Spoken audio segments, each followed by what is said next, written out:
Good morning and welcome to the 9:30 call. We're so excited to continue our monthly series of having the commissioner join us after the EEC board meeting. And we know yesterday was a very packed meeting with lots of information. So Commissioner, I will turn things over to you. Amy. Oh, no, I won't. What am I doing? Julian, the host, over to you. No problem. Okay, so good morning, everyone. I'm going to share my screen and we are going to make this announcement in English and Spanish to show you how to select your preferred language. And in just a moment, you will see this globe icon next to the word interpretation. You will see it on the bottom of your Zoom screen. If you click on that globe, you can select your language. If you have joined from a cell phone or tablet, look for the three dots button on your screen next to the word more. From there, you will see interpretation as an option in the list to choose your language. An important reminder, everyone should select the language. Now I will turn it over to Shay to repeat that in Spanish. Hola, ya vamos a conectar con la interpretación. Va a aparecer, si están en un computador, va a aparecer un icono de un globo en la parte de abajo de la pantalla y ahí tú puedes seleccionar tu idioma preferida. Ahí puedes seleccionar español. Y si están en un celular o en una tableta, en vez que un globo, puedes buscar los tres puntos donde dice More y ahí puedes encontrar Language Interpretation y seleccionar español. Muchas gracias.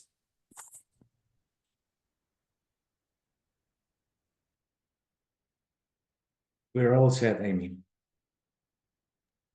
Thank you so much. So I will, excellent. So Commissioner, I will turn things over to you. Thank you so much, Amy. Good morning, everyone. It's so nice to be here with you today and have my monthly visit with the 9:30 callers and be in community together.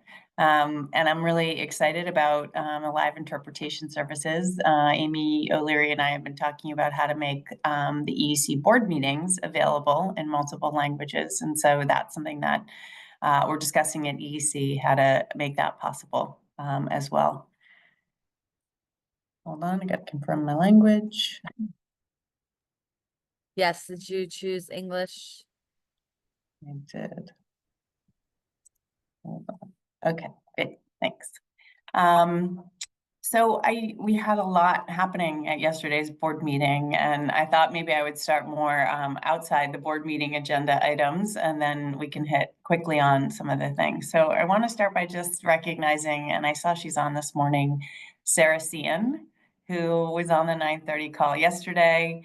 We are so lucky to have Sarah in service at EEC and supporting our work around supported pathways for our educators, and in particular, working to make sure our higher education opportunities are accessible as possible. And the big news I'm sure she announced yesterday was just an extension of the deadline for the scholarship program through January. But that is really just an example of what we have been doing in partnership with our partners in higher ed to make our scholarship resources much more accessible on timelines that make sense, with majors that make sense, with funding that makes sense, and with the supports and access that makes sense.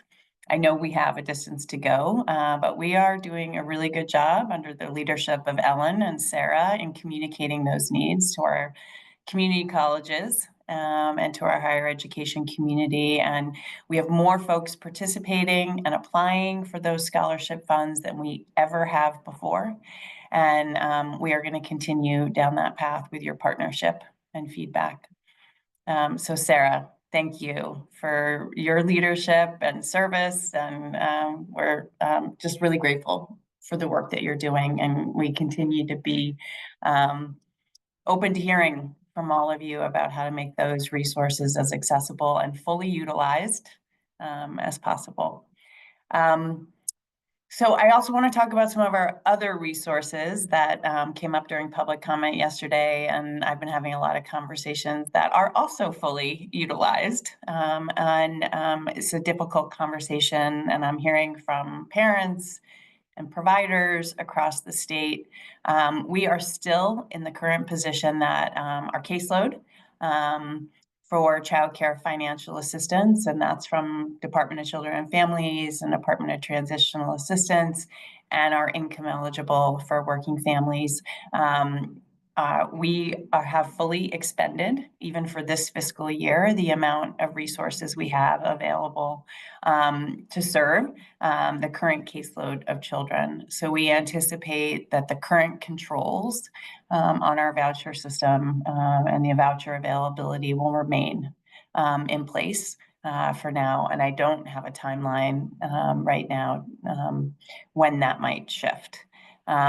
We are thrilled to be able to be serving as many families as we can afford right now, but that means there are a lot of programs and a lot of families who are not able to access vouchers.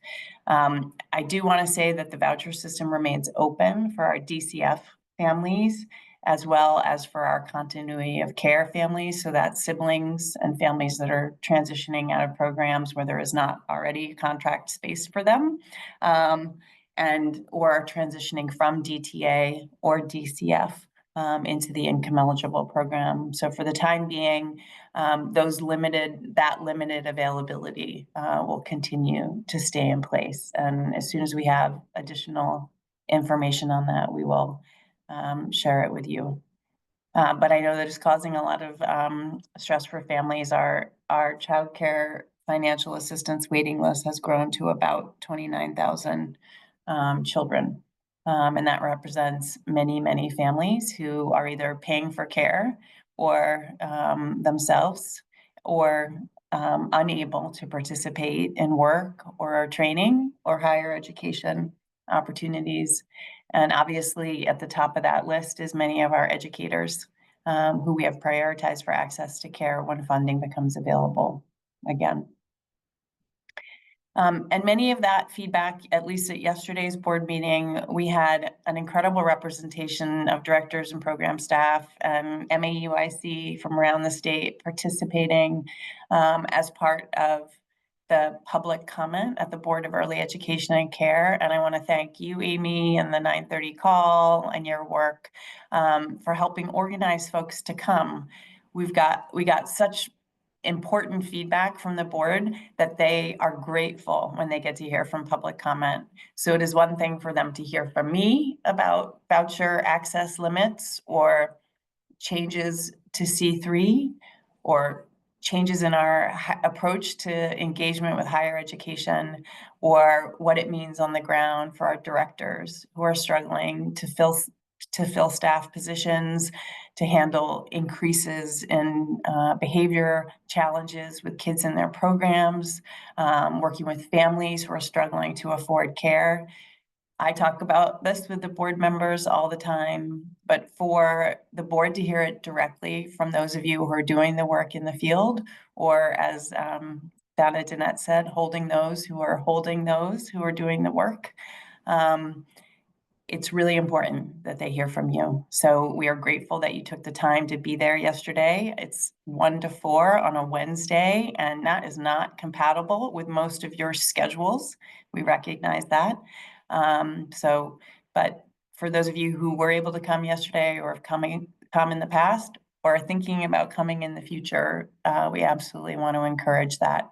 It's a really important part of the board's role to hear directly from the public about what's happening at the agency and what's happening in the field. So thank you again. I just want to lift up the time you took to share what was happening in your individual worlds and for the teachers and the kids and families that you all are serving. I think one takeaway I have, Amy, that I might put back with you in the 9:30 call is that we heard a lot from our program directors about how stressful it is right now, managing financing, managing staffing, managing behavior issues for kids and families. And we have a real commitment to educational leadership, and we hear loud and clear both how stressful it is out there right now, and also everyone's concern that we're going to lose directors, or that we don't have a good plan to recruit folks into becoming directors, because it's a pretty hard job. So we would be very interested in sort of what you think EEC could best do. What is our role in supporting directors? We have a number of programs right now that are in the educational sort of leadership space. And we have, new director cohort meetings in our offices, and would love to hear feedback from you all about other things you think EEC can be doing to support our leaders out there in the field, as you were holding those who are holding the kids and families. So I think we can think about how we can help collect some of that information. Everyone remarked that 3 minutes is a short time to, have all, to first get all your thoughts together. But I think this is something, and I know folks that couldn't be there in person, sent in statements. If you are just joining the 9:30 call or who have joined, we have interpretation today, thanks to Excel Linguistics. So you need to go to more and interpretation and choose your language.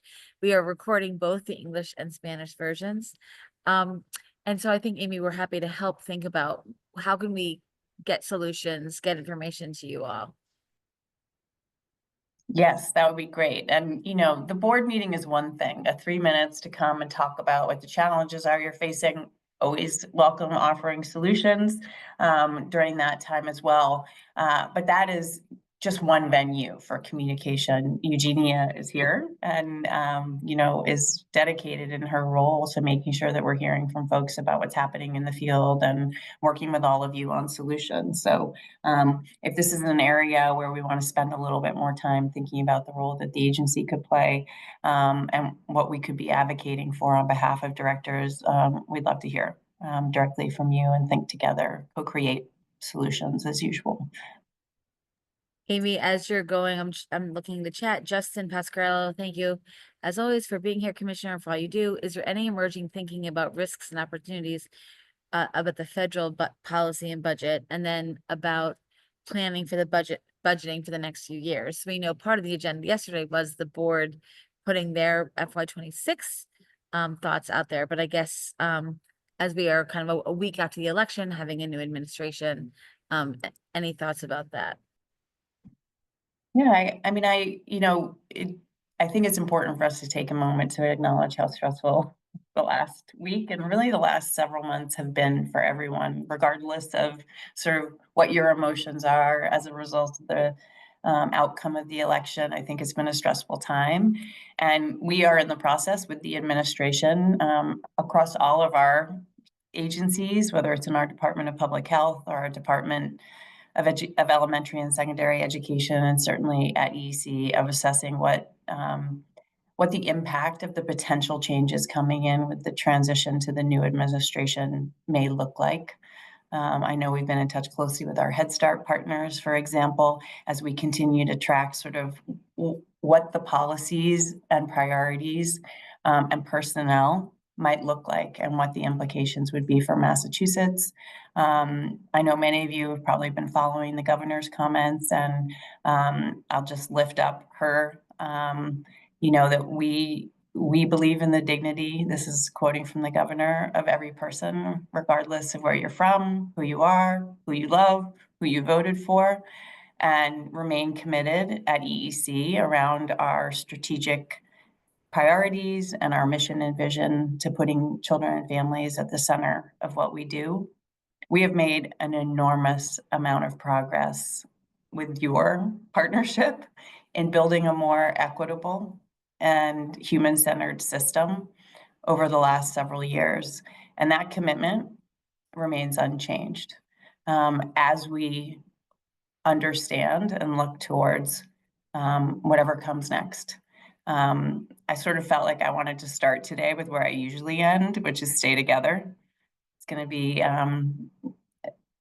ever more important as we understand the changing landscape around us. and the commitment that Massachusetts has made to prioritize, and this administration has made to prioritize the needs of kids and families and early education and care. So the board, so transitioning now in your thoughtful question, Justin, to sort of the board, there were 4 things that we discussed at yesterday's board meeting.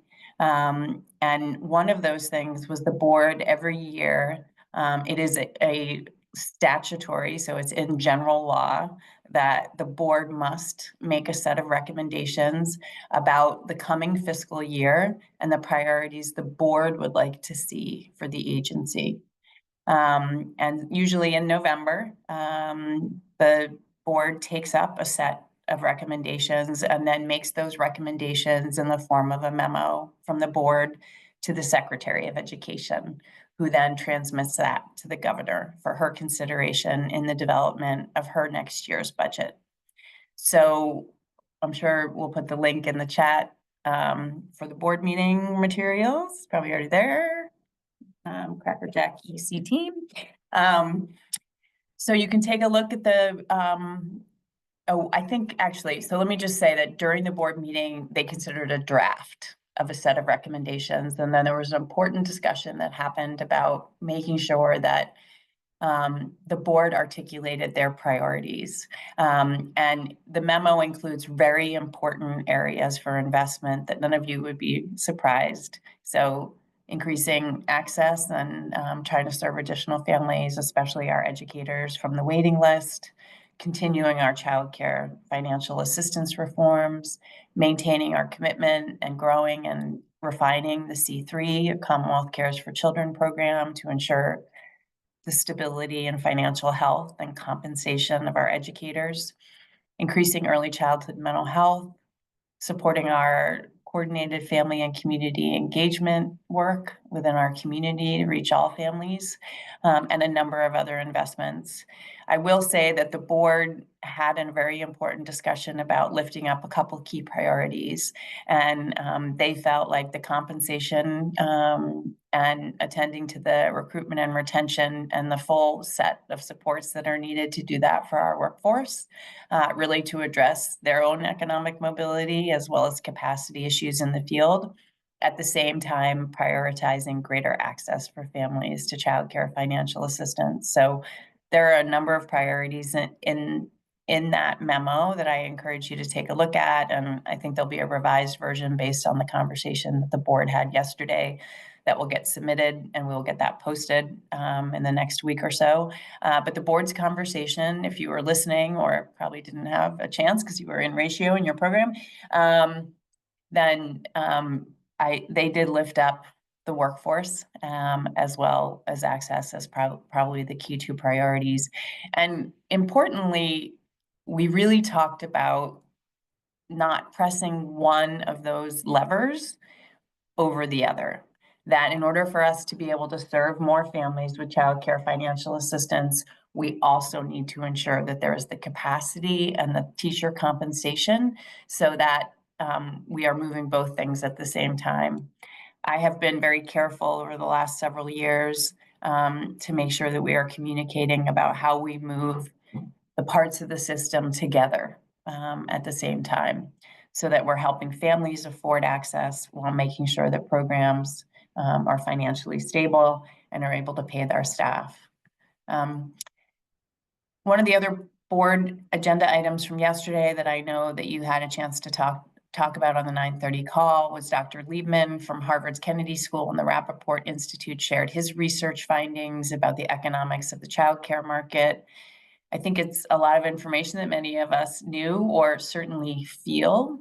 But I think the information and the research packaged in the context of sort of the reality of the childcare market and the experience of both families and providers, I think is really important information for the Commonwealth, for the agency, and certainly for the interagency task force, who is considering the longer term recommendations about how to strengthen this system. So Amy, I'm so glad you had a chance to hear directly from Dr. Liebman. He has committed to staying in this work, thanks to support from the Rappaport Institute and the Commonwealth Children's Fund, for at least a few more research studies. So I think we're fortunate to have his expertise as well as the commitment of the Rappaport Institute to continue to work with us to understand both what the reality is in terms of the current market and how public investments can be most effectively put into the market to support the priorities we have. Two other things that we had on the board agenda that I'll just highlight that are of critical importance and pieces of the puzzle that we've been talking about in terms of the overall system. One is we had a presentation with our colleagues from the Department of Elementary and Secondary Education on a new initiative from the governor's office called Literacy Launch. And we are partnering more deeply, probably, than we ever have around early literacy from age 3 through 3rd grade. Many of you followed the news around the 3rd grade MCAS literacy and reading scores. We are struggling across the Commonwealth for children to reach proficiency in there, and broad recognition that early literacy efforts have to start in early childhood. And so really grateful to be starting a partnership in a greater and deeper partnership with our colleagues in K-12 around making sure that our early educators and our community-based programs are at the table on all of our early literacy efforts as we move forward. So it'll be starting in a few communities and districts, and again, in partnership with both the K-12 system and the community-based programs, which is our commitment, and theirs as well. So excited to see where that work goes. And then the final agenda item, which was last and definitely not least, so it didn't get as much time as we would have liked, but there will be lots more time, which is that we are continuing our research on the true cost of care, which is a critical part of understanding not what the price is and what families are paying, but actually what the cost is. So we are in the 3rd year of really studying meaningfully the cost of care, and the researchers that we're working with from the American Institutes of Research, or AIR, have updated the research that we did 2 years ago. And 2 areas I'm really excited about is they're digging deeper into family child care, also to school age and after school and out of school time programming, so that we are clearer on sort of what are the inputs into the cost in those settings and able to communicate that. If you didn't get to watch, I'll give you the big headlines. Costs have gone up a lot in the last 2 years. Facilities costs, food costs, so everything we are all experiencing, you are all experiencing in your programs, we are all experiencing in our personal lives also, and many of the families that we work with experiencing as well are reflected in the updates to the cost study. So we will continue. They just completed sort of their updating, and then they're going to continue to dig further. So for those of you who've participated in those information sessions, thank you so much. Please continue to do that. It's only going to get better because of your voices at the table. And we will use that information both to inform rate increases as they are available, as well as C3 and other parts of our system, along with the research from Dr. Liebman. At next month's board meeting, the board will be talking about, in this fiscal year, we have about $20 million for a rate increase. And we will be presenting options for consideration by the board about how to expend those funds and to continue moving towards a more cost-informed approach to rates. $20 million, as all of you know, we were able to do a lot more last year. With 65 million, but we're committed to continuing to look at the cost of care while also acknowledging that costs have gone up for everybody across the Commonwealth. So some important and hard work going on at the agency about how we might best distribute that those resources. And 20 million will not go as far as any of us would likely want within the system, but we are committed to getting those funds out and to continuing down our cost-informed approach. 2 other quick things I just want to make sure people are aware of, that the center-based, both small and large capital grants 2 deadlines coming up in December. So if you have facilities projects, small size or large size, center-based, for-profit and nonprofit, those applications are still open right now. So I'm sure Eugenia's already dropped them in the chat for you. Okay, 9:58, 2 whole minutes, Amy. Lifetime here on the 9:30 call. First, as predictable, the 9:30 callers have responded with a proposal of solution roundtables with directors. We've already had offers for different geographical, regional, offers to help host them. There was a question about the 10 to 12 or 10 plus in family childcare. There was also a question about the children getting kicked out of programs. And I know these are big issues. I will, as I've written in the chat, I'll send you all the chat so you can just see what people, but any thoughts on the 10, and the family childcare ratio or size? Yeah, so as most of you are aware, the budget actually eliminated from statute the 10-child cap within family childcare. So it didn't move it to 12. It actually just eliminated it from statute, which is great because then it becomes a regulatory opportunity. It doesn't have to be defined in statute, but it does have to be defined in regulation.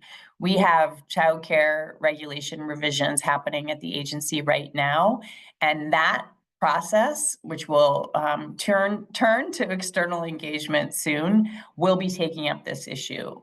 This is not a change that can be made overnight. What the budget change allowed was that the agency to take on this and to define what the ratios and number of children that can be served and square footage and all of those things still have to be defined before we can move to a change on that number. I just want to say that I've talked to a lot of family child care providers. The agency is supportive of an increase in the number of kids that can be served. And our licensing team is looking very closely at sort of what is that number and how do we make sure that it's that we can monitor to it, that the standards are written so programs can follow them. So we're going to ask for a little bit of patience. We hope that within the next year we'll have new regulations out, will enable us to define that new standard, likely 12, but the team is looking at that right now, and there'll be an opportunity for community input on the overall regulation revisions, including this change for family child care. And I think long. Been thinking we are rehauling the Strategies for Children website. We are updating it, and one of our new features is going to be advocacy headquarters. And all of the stuff that we're always creating, like templates for testimony, the budget timeline. So I think even thinking about the next few months on the 9:30 call and in early January about like, what's the difference between a law and a regulation so that we can all become more familiar with all these processes. Just like how the legislature appropriates the money to EEC, you have to follow the language and the budget amount that the legislature gives you. So we've seen such incredible learning and people experiencing this. So I think that's something we are committed to continuing. And I think the question about expulsion and suspension of young children is let's think about that for a 9:30 call. If folks or the commissioner, if there's folks that you think we should have on to talk about that. I know we work with the Children's Mental Health Campaign. We know that it was part of a big bill that passed. But I just I'm encouraging folks to continue the love and appreciation for the commissioner and her team in chat. The commissioner's already booked for December. The board meeting shifted. So thank you, Jackie, for making sure we have the commissioner on the right date. So we look forward to seeing you there, and we will send you the chat and keep the ideas coming. It's so helpful. I will give you the last word, Commissioner. Well, so I'm just reading the chat and seeing so much partnership opportunities to work with our directors. So I want to thank you for all of that. And I would definitely say our staff that are working on early childhood mental health consultation grant, which is just, I know, dipping into the issue a little bit, I would encourage you to have them on here as part of that discussion. Not the full solution, but there is also a behavioral health roadmap at within the Executive Office of Health and Human Services. So I do think this is going to be an area of discussion for the task force because it is not just in early childhood, but we're seeing it in our K-12 and across the whole system. So something we need to be thinking about from a public health approach. And So please join me in thanking Shay, who helped provide translation, and Excel Linguistics, who are an incredible partner in this. We will plan to do this again for a call with the commissioner. And just really want to thank folks for joining us today. And we will see you next week on the 9:30 call. Thanks so much for coming. thank you. Stay together. See you soon. Bye.